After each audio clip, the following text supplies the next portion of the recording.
শিবরাত্রির দিন এই খাবারগুলো কিন্তু ভুলেও খাবেন না, তাহলে বিপদে পড়বেন।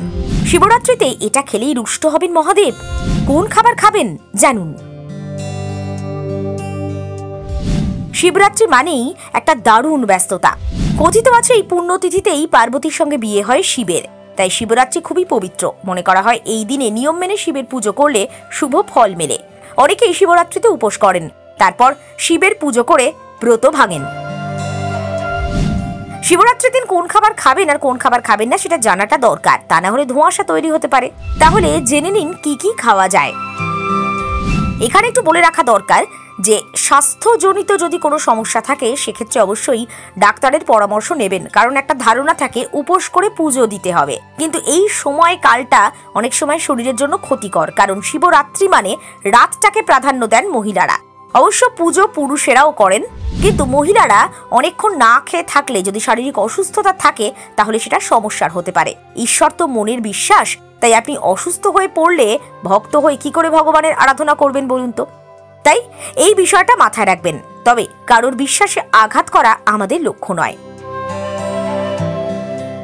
তাহলে এবার বলি ঠিক কি কি খাওয়া যায় শিবরাত্রির সময় আর কি খাওয়া যায় না। জ্যোতিষ মতে শিবরাত্রিতে সাত্ত্বিক খাবার খাওয়া উচিত। এই দিনে ফল খেতে পারেন। শিবরাত্রিতে মিষ্টি আলু খাওয়া শুভ এমনটা মনে করা হয়। শিবরাত্রিতে চা, দুধ, দই খেতে পারেন। এছাড়া লুচি বা নোনতা খাবার খাওয়া যেতে পারে। যারা শিবরাত্রিতে উপোস করবেন তারা ভুলেও এই দিন চাল, ডাল, গমের তৈরি কিছু খাবেন না। রসুন, পেঁয়াজ, মাংস খাবেন না। শিবরাত্রিতে মদ্যপান করবেন না। শিবরাত্রিতে পুজোর সময় কখন? বৈদিক ক্যালেন্ডার অনুযায়ী বছরের ফাল্গুন মাসের কৃষ্ণপক্ষের চতুর্দশী তিথিতে মহাশিবরাত্রি পালিত হয়। ধর্মীয় বিশ্বাস এই তিথিতে শিব পার্বতীর বিয়ে হয়েছিল, তাই শিব আরাধনার জন্য দিনটি খুবই শুভ। কি করলে তুষ্ট হবেন মহাদেব? প্রতিদিন শিবলিঙ্গে 5টি করে চাল নিবেদন করুন। এতে ভগবান শিবের আশীর্বাদ লাভ করা যাবে বলে বিশ্বাস করা হয়। এর ফলে জীবনে কখনো অর্থাভাব হয় না।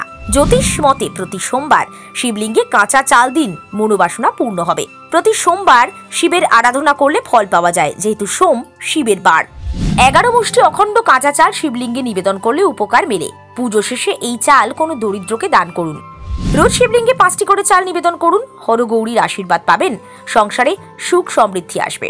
তবে হ্যাঁ, কোনো ধরনের সিদ্ধান্ত নেওয়ার আগে আপনাকে মাথায় রাখতে হবে বিশ্বাসে মিলায় বস্তু, তর্কে বহুদূর। তাই ভগবান কিন্তু বিশ্বাসে আছেন, ভক্তিতে আছেন।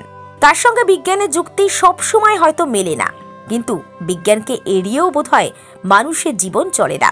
এই শিবরাত্রি আপনার জন্য মঙ্গলময় হোক, এই প্রার্থনা করলাম আমরাও। Special reports, Sajbela digital. সফল হোক স্বপ্নের।